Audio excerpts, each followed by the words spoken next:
Hi everyone, let's take a look at our new rub-ons. I'm going to show you how amazing they are, how great they are to use. We've got lots more rub-ons coming with future collections. These ones are just some basic ones to start with. In your packet, you are going to get one of these. It's a little stick to use as a rub-ons. However, if you have our bone folder set, this one here is absolutely fabulous for rub-ons. And let me show you how to use both of these tools. So when you take your rub-ons out of their packet, like this, you're going to choose the one you want to put down on your piece of paper. I'm going to choose this large format one here, and I'm just going to cut it out with my scissors. So I'm using my uniquely creative scissors here. They are perfectly fine to use with this because it's actually not a sticky backing.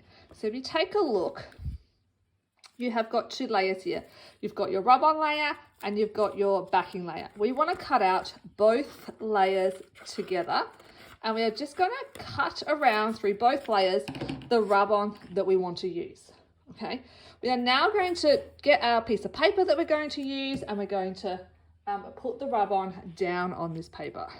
So I've got the rub-on, I'm holding it down flat like this. If I was going to use the stick in the packet, I would literally just hold it in place and I'll start rubbing with the stick from the packet over all the surfaces. Why I like this one is because this is a fairly large rub-on. I want to get over a nice area all at once with my tool.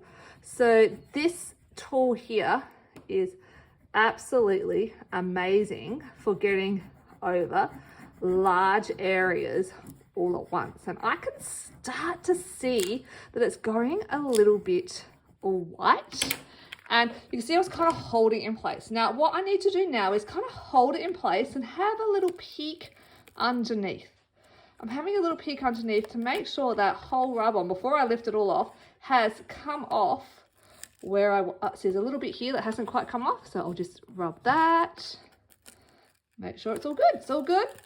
The whole background can get peeled off. Now, these rub-ons are great for layering. I think that looks great, but I think I want to layer this candy cane one on there as well. So I'm going to grab my candy cane and I'm going to cut it out, both layers again like this, and I'm going to peel off my backing, and I'm going to work out where do I want my candy cane. I thought the candy cane would kind of look cute coming from the top here, and I'm just going to lay it down. I'm going to get my rub-on tool just like we did before. Whoops, I made it move. I'm just going to line it back up. Wasn't holding it well enough. And I'm just going to rub it down so it all comes off. Now, again, I'm just going to lift it just to make sure it's all good. Yep, all the pieces. And now I've layered one on top of the other. And there we go. I've created all those layers, and you can create your own background. You can create your own clusters all with our new rub-ons.